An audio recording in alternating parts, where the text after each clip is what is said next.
Recording in progress.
Jóvenes, buenos días. Por favor, confirmar audio y diapositiva.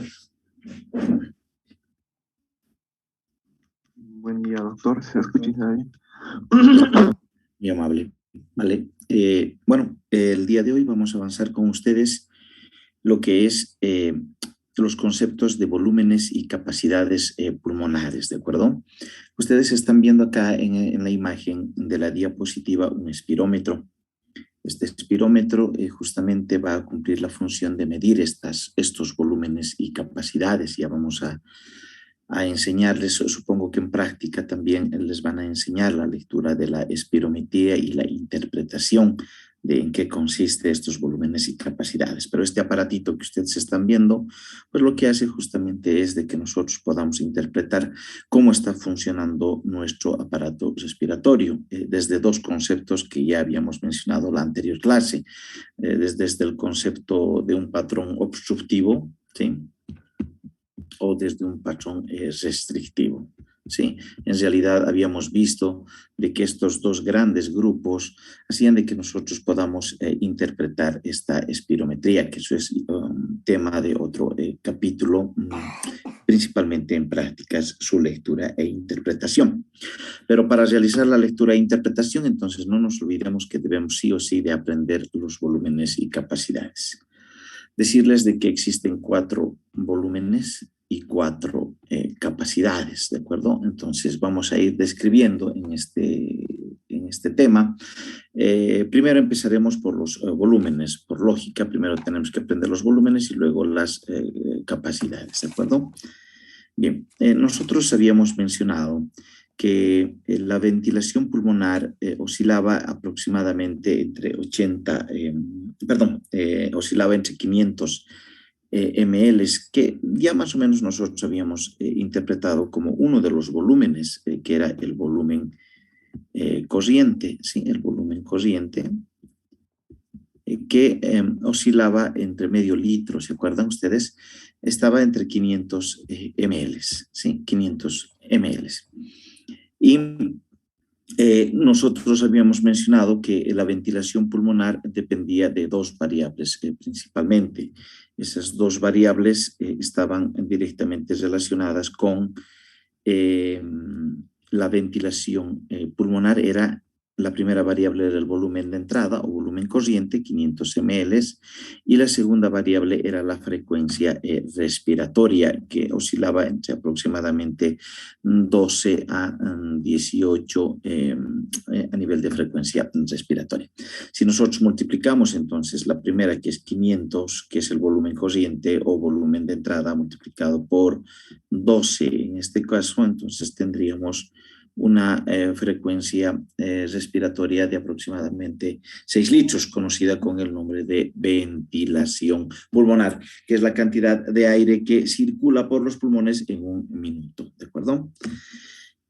Bien, entonces, lo que sí nos falta es determinar que no es lo mismo ventilación pulmonar, si bien ustedes ya saben que la ventilación pulmonar proviene de la multiplicación del volumen corriente por la frecuencia respiratoria, ¿sí? Esto es el volumen pulmonar, pero les cuento de que, o ventilación pulmonar, pero existe otra que se llama la ventilación alveolar. Esta ventilación alveolar difiere en algunas cositas que por el momento no les voy a mencionar porque necesitamos avanzar todavía lo que es el espacio muerto. Si nosotros supiésemos qué es el espacio muerto, pues entonces nosotros recién podríamos dar el concepto de ventilación alveolar. Entonces esta la vamos a dejar en statu quo, o sea, vamos a dejarla por un momento hasta que hablemos de ella y completar los dos conocimientos, ventilación pulmonar y ventilación alveolar, pero sabemos de que no es lo mismo, ¿de acuerdo? Bien, para interpretar los volúmenes y capacidades, nosotros entonces sí o sí debemos de saber para qué nos sirven. Ellos nos van a servir para poder, hemos dicho, determinar o hacer una prueba de espirometría, la cual va a medir el volumen y la tasa del flujo de aire que se respira en una persona y diagnosticar enfermedades de tipo, hemos dicho, obstructivo o de tipo restrictivo, dependiendo de cuáles sean y cómo les voy a enseñar en su lectura, ¿de acuerdo? Bien, empezaremos por el primer volumen. El primer volumen se llama el volumen tidal o también denominado volumen corriente, ¿se acuerdan? Sí, el volumen corriente, ya lo habíamos visto, ¿sí? Guyton nos muestra así, ¿no? Acá estamos viendo los volúmenes en litros. ¿Se acuerdan que 6 litros era la ventilación pulmonar? Sí, por eso está hasta 6 litros en ml, sí. Y este es el tiempo, ¿de acuerdo? El volumen tidal o volumen corriente, ¿qué es? Es la cantidad de aire, ahí está, es la cantidad de aire. Todo lo que ven hacia arriba es inspiración y todo lo que ven hacia abajo es expiración. Entonces, el concepto nos dice que el volumen corriente es la cantidad de aire que nosotros inspiramos y expiramos en condiciones normales y sin esfuerzo. ¿Sí? O sea, ahorita ustedes están realizando el proceso del volumen corriente. Ingresan y sacan 500 ml. Esto es lo normal, ¿de acuerdo? En condición sin esfuerzo. Bien, ese es el primer volumen. Les pregunto, si nosotros introducimos, o sea, inspiración, aquí está la inspiración, 500 ml, ¿podremos aumentar estos 500 ml en una situación forzada? ¿Qué dicen? ¿O solamente podremos introducir 500 ml nada más todo el tiempo? ¿O podremos, aparte de estos 500, cuando inspiramos de manera normal, tendremos un remanente para poder inspirar más cantidad? ¿Creen ustedes?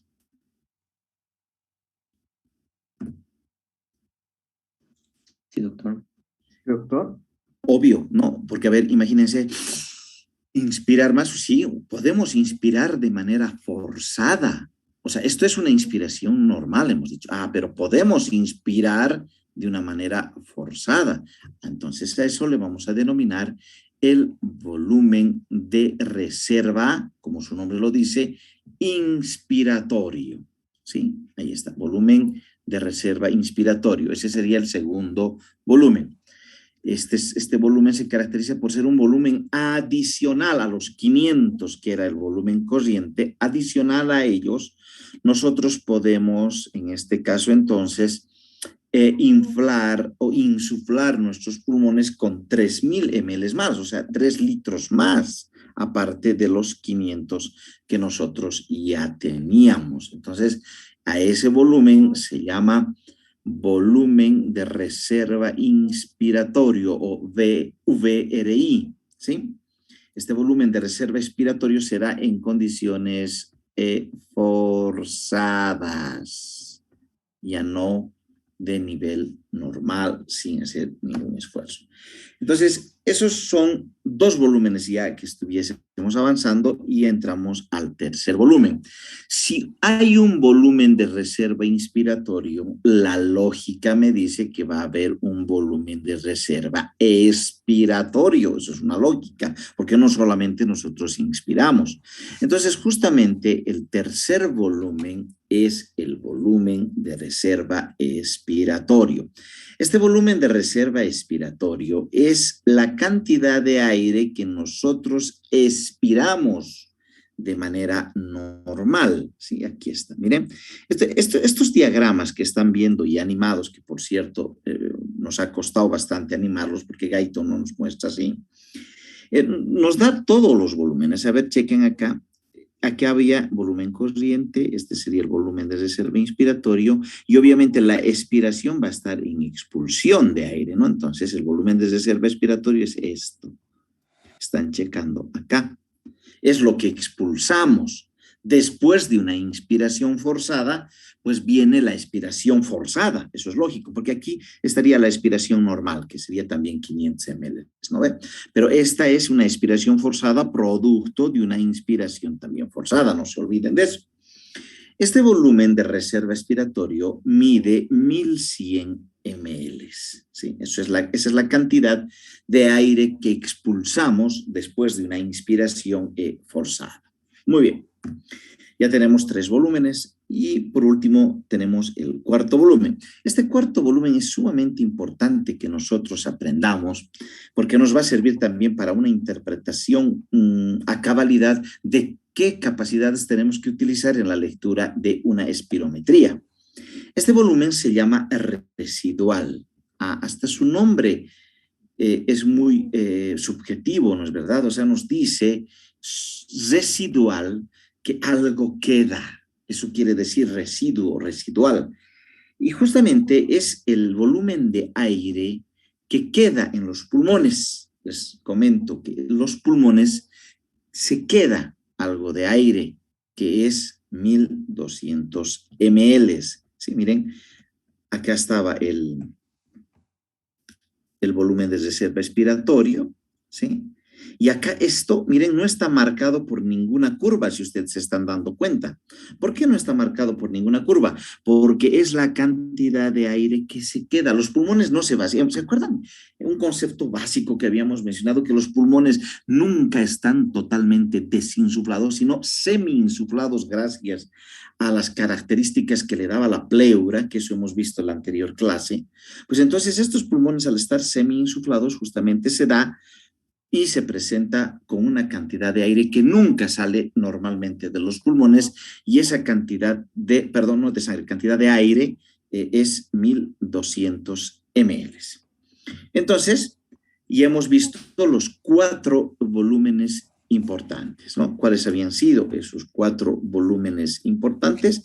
Pues habían sido el volumen corriente, el volumen de reserva inspiratorio, el volumen de reserva expiratorio y el volumen residual, ¿sí? Muy bien. Ahora, ya que hemos visto los 4 volúmenes, vamos a pasar a describir las capacidades pulmonares. Les cuento que las capacidades pulmonares no son más que la unión de 2, 3 y 4 volúmenes. Eso es todo, ¿sí? Entonces, lo que vamos a ir viendo ahora es juntar las capacidades, ¿de acuerdo? Entonces, a ver, les comento. La primera capacidad, a ver, para ver si me han entendido, la primera capacidad se llama capacidad, ¿sí? Inspiratoria. Listo. ¿Alguien me puede decir qué volúmenes incluyen inspiración? Porque dice capacidad inspiratoria. Entonces, ¿qué volúmenes incluye la inspiración y cuánto sería entonces nuestro valor de nuestra capacidad inspiratoria? A ver, cranemos por un momento. ¿Qué volúmenes incluyen a la inspiración como un concepto importante para determinar a la capacidad inspiratoria? ¿Y cuánto sería? ¿Qué dicen? El volumen corriente y el volumen de reserva inspiratoria, doctor. Sí, el volumen corriente incluye inspiración, sí. ¿Cuánto era el volumen corriente? 500. 500, muy bien. ¿Y cuál más incluye inspiración? El volumen de reserva inspiratoria. Volumen de reserva inspiratorio. ¿Cuánto sería esto? 3000 ml. Listo. Genial, chiquillos. Entonces, ¿cuánto sería la capacidad inspiratoria? 3500. Correcto. Entonces ya tenemos a la primera capacidad, ¿no? Entonces la primera capacidad es la capacidad inspiratoria, que es el volumen corriente, ¿sí? Más el volumen de reserva inspiratorio, ¿sí? Este es 3500. Si nos vamos en dibujitos, entonces sería esto, volumen corriente y volumen de reserva inspiratorio, todo lo que nos marca en la flechita, entonces nos abarcaría 3500 ml. Correcto. Muy bien, ya hemos hecho la primera capacidad. La segunda capacidad se llama la capacidad residual funcional. ¿Ya? La capacidad residual funcional es la suma también de dos volúmenes. ¿Cuáles son los dos volúmenes? El volumen de reserva expiratorio, y aquí dice también un nombre subjetivo, capacidad residual funcional. Entonces, aparte del volumen respiratorio, volumen de reserva expiratorio, ¿cuál más estará? ¿Qué otro volumen? El volumen residual. El volumen residual. Entonces, sumaremos. ¿Cuánto era el volumen de reserva expiratorio? 1100, doctor. 1100. ¿Y el volumen residual? 1200. Exactamente, chiquillos. Entonces, tendríamos de que la capacidad residual funcional tendría un valor de 2300. 2300. 1300 ml, ¿no? Entonces, ahí está. Vamos a ver en el dibujito, justamente, que ahí está con flechita, nos marca la capacidad residual funcional, que abarcaba esto, que era el volumen de reserva expiratorio 1100, y la que no incluía en el intercambio, que era 1200. Sumado, entonces, 2300. Muy bien, genial. Ya tenemos dos capacidades.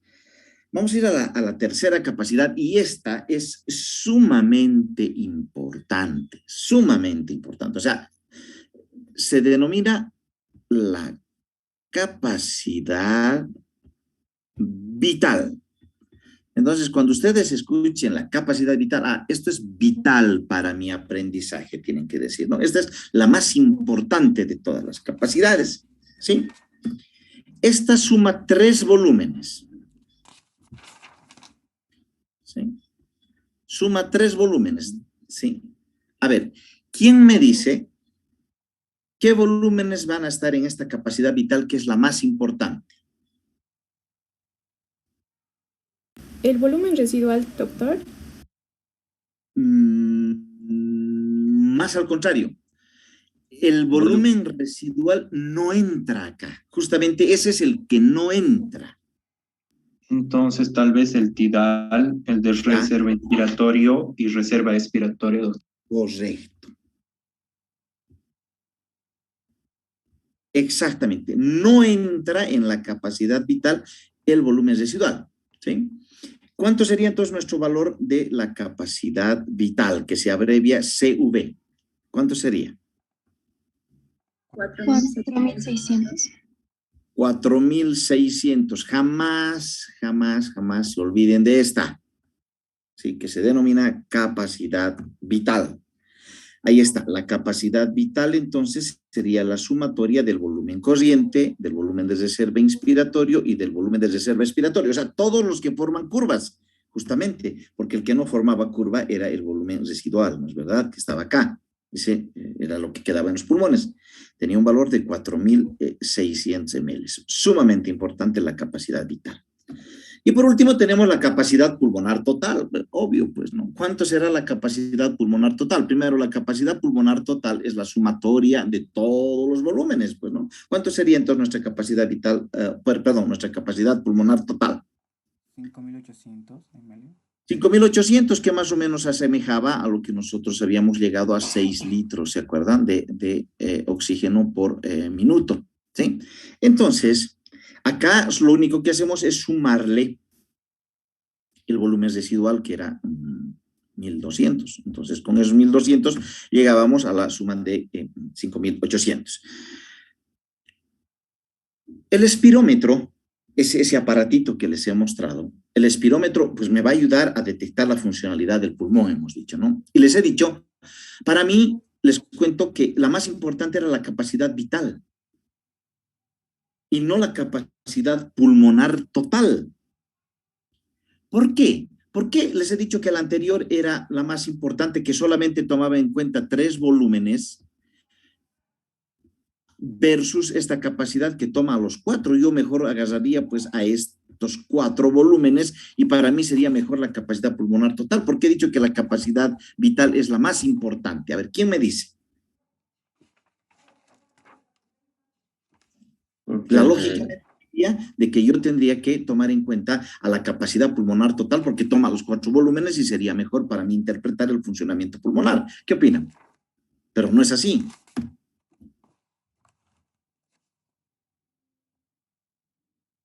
¿Alguien tiene una respuesta coherente sobre eso? Doctor, tal vez porque es la cantidad máxima, por así decirlo, de aire que expulsa una persona. Ya, te explico.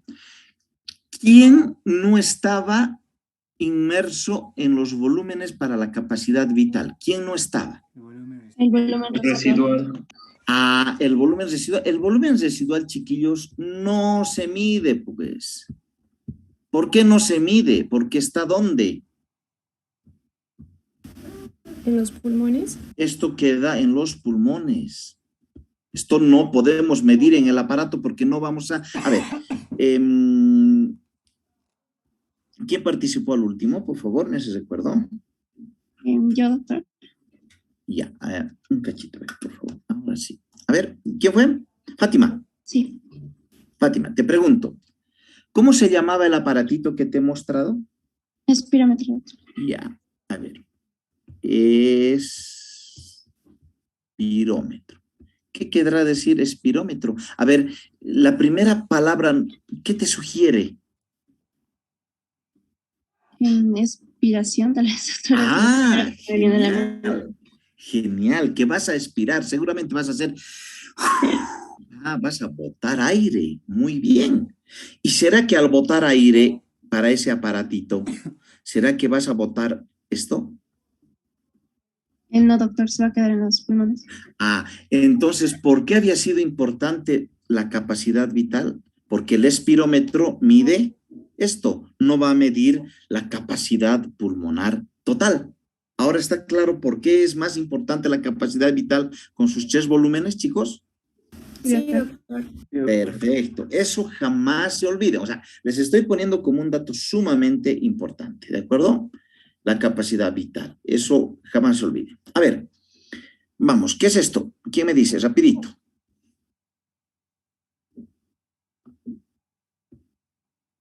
¿Es un volumen de reserva inspiratoria, doctor? Volumen de reserva inspiratorio. Correcto, ¿cuánto?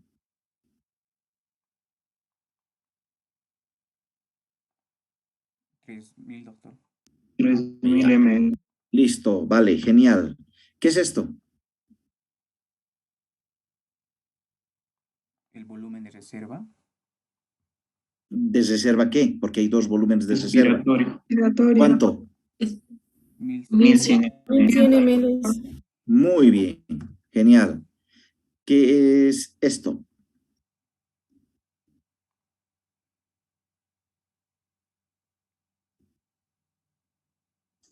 Capacidad inspiratoria, doctor.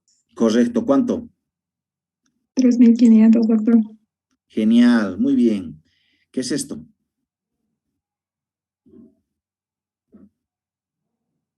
Volumen residual, doctor. Volumen. Capacidad residual funcional, doctor. Correcto, ¿cuánto? 2.300. Exactamente, muy bien. ¿Qué es esto? Capacidad vital, doctor. Exactamente, capacidad vital, muy bien. Esta, Volumen residual. Residual. ¿cuánto? 1200. Muy bien. Capacidad pulmonar total, doctor. Correcto. ¿Se dan cuenta? O sea, eso es sumamente importante que ustedes sepan, ¿no? Yo les he mostrado primeramente en figuritas. Tenemos que aprender a leer curvas en la espirometría, estimados jóvenes. Lo que más se hace es leer curvas. Entonces, no nos olvidemos de esto, por eso es de que no llevaban nombre y ya después teníamos las soluciones, ¿sí? Justamente para que ustedes puedan identificar sin que yo ya les esté explicando, y eso quiere decir que han podido aprender de manera clara qué son volúmenes y qué son capacidades. Obviamente todavía no le están dando la importancia clínica debida porque no sabemos leer una espirometría, pero estos valores jamás se les debe ir a ustedes. Porque si no saben los valores y principalmente quién, nuestro amigo, ¿no? La capacidad vital, nuestro valor, no vamos a poder leer muchas cosas. ¿Qué cosas no vamos a poder leer? Procesos obstructivos. A ver, un proceso obstructivo, ¿quién me dice? Vamos. A ver, una patología que altere un proceso obstructivo, a ver, ¿qué opinan? Que esté obstruyendo las vías respiratorias. ¿Qué dicen? Algo que les llame la atención.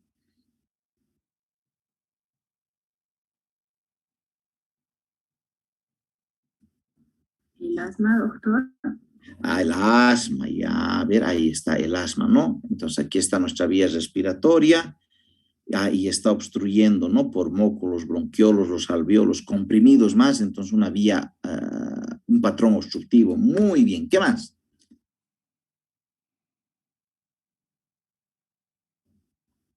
Muy bien, asma. Todo lo que termine en itis, ¿qué dicen? La bronquitis, doctor. Claro, porque todo lo que termina en itis, ¿qué es itis? Todo lo que termina en itis, ¿qué es? Inflamación. Inflamación, y al inflamarse reduce la luz del tracto respiratorio. Sí, ¿no? Sí. Una bronquitis, una bronquiolitis, una laringitis, muy bien. Ah, miren, los fumadores también tienen un aspecto fundamental dentro de un patrón obstructivo. ¿Qué es lo que hace un fumador consuetudinario? Elimina los cilios, ¿no? Y estos son los cilios, a ver, chequen, y al eliminar los cilios, el sistema mucociliar, entonces no hay barrido de los componentes, y al no haber barrido, ¿qué se va a acumular en la vía respiratoria? Moco, ¿sí? Y al acumularse moco en la vía respiratoria, pues entonces lo que ocurre es de que existe una obstrucción muy marcada. Entonces también es importante determinar un proceso obstructivo, ¿no? Por ejemplo, en el espirómetro les cuento de que sale la edad pulmonar, ¿sí? La edad pulmonar. Cuando estábamos todavía en presencialidad, a mis alumnos les decía, ¿quién fuma? Siempre hay un muchacho que fuma, ¿no? A veces hay fumadores consuetudinarios, ustedes ya están entre los 20, 21 años, entonces sí, pues, ¿no? Hay algunos que ya han fumado desde los 18 y no dejan, pero cuando estudian también fuman mucho.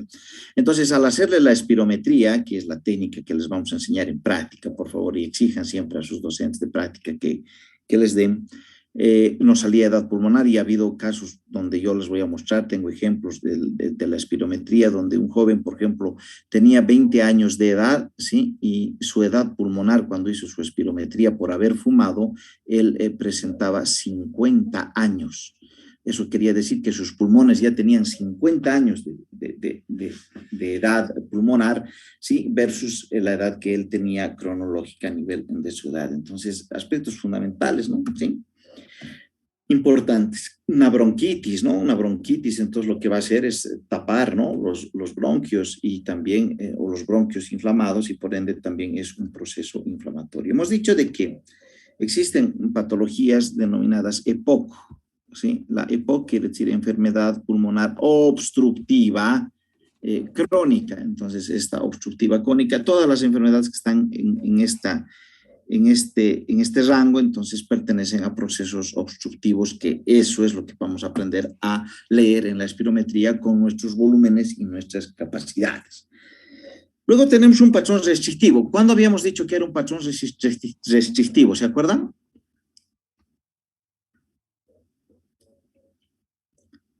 ¿Se acuerdan cuándo era un patrón restrictivo?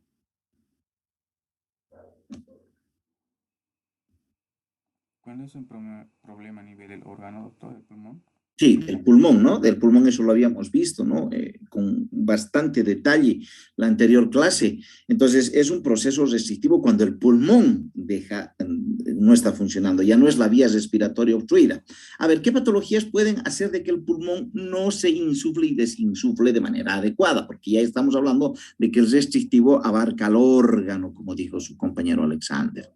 Entonces, a ver, ¿qué dicen? ¿Qué patologías podrían ser un patrón restrictivo? La fibrosis pulmonar, doctor. Qué genial, la fibrosis pulmonar. Bien. Sí, señor. ¿Qué más? A ver, ¿qué más? De lo que hemos avanzado nos podemos también acordar si quieren.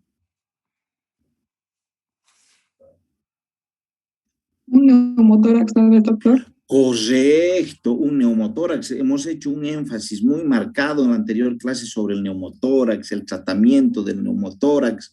Hemos visto inclusive cómo, ¿no? Se puede curar la presión negativa. Entonces, sí, correcto, un neumotórax, que eso ya lo tenemos sumamente claro. Hemos visto radiografías, etcétera, etcétera, de cómo se ve un neumotórax. Muy bien, neumotórax, restrictivo. ¿Qué más? Edemas, doctor. ¿Perdón? Edemas. No, no. ¿Esta qué les parece? Esta es una de las más grandes, ¿no? La tuberculosis, ¿no? La tuberculosis son formaciones de cavernas a nivel pulmonar. Lo que va a hacer justamente es de que los pulmones no puedan tener esa capacidad de insuflarse, desinsuflarse, producidas por el bacilo de Koch, etcétera, etcétera, que ustedes ya saben. Muy bien. Otras, ¿se acuerdan? La silicosis, hemos visto también con ustedes recientemente en la propiedad que tenían los macrófagos. ¿Se acuerdan de la silicosis? ¿Sí? Entonces, lo que ustedes tienen que hacer acá es ir viendo un poquito qué es lo que afecta, ¿no? Sí, el cáncer de pulmón también, obviamente, ¿no?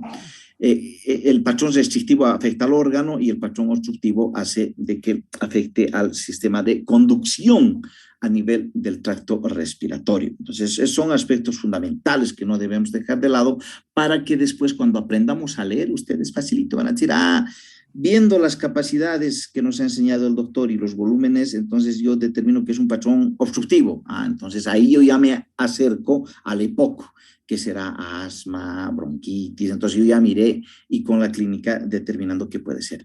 Ahora puede ser también un patrón restrictivo, viendo también los volúmenes y capacidades, diré es un patrón restrictivo. Pueden ser silicosis, puede ser fibrosis, puede ser cáncer, puede ser tuberculosis, puede ser diferentes componentes de acuerdo a los patrones, o puede ser también, de acuerdo a la lectura, que sea un patrón mixto. Eso es importante, ¿no? Entonces, eso les voy a enseñar a leer en la práctica, ¿de acuerdo? Si tienen alguna duda, aquellos alumnos que no llevan conmigo prácticas, en alguna de las prácticas que ustedes están viendo, no duden mediante su presidente o si no quieren hablarme de manera directa, decirles que tienen algunos vacíos y entonces inmediatamente yo voy a colaborarles a todos ustedes para darles también un poquito más de conocimiento en sus prácticas. Yo les voy a mostrar cómo hacemos la lectura del electro, la determinación del eje eléctrico por los semicírculos si no pueden. Les voy a enseñar a la lectura de la espirometría también. Eso solamente vamos a estar sujetos a que ustedes vean cuando estén avanzando con sus docentes y luego me dicen sin ningún problema. Bien, para el día de mañana ya vamos a llevar el intercambio gaseoso, ¿sí? El intercambio gaseoso es sumamente importante, que ya veamos la física de los gases y cómo es de que los gases se intercambian de un lugar de mayor concentración a un lugar de menor concentración. A ver si fuesen tan amables para la siguiente clase de averiguar si pueden... qué son los espacios muertos, averiguar los espacios muertos y cómo se puede calcular estos espacios muertos a nivel respiratorio, ¿sí? Ojalá pudiesen leerlo. Sabemos que ustedes, más que todo este grupo, andan muy ocupados seguramente con otras asignaturas y por eso creo que prescinden a veces de cierto tipo de averiguaciones que yo veo que también pueden ser importantes para su conocimiento. Bien, entonces hemos concluido la clase por el día de hoy. Que tengan una excelente jornada. Nos vemos el día de mañana. Hasta luego. Hasta luego. Hasta luego, doctor. Hasta luego. Recording stopped.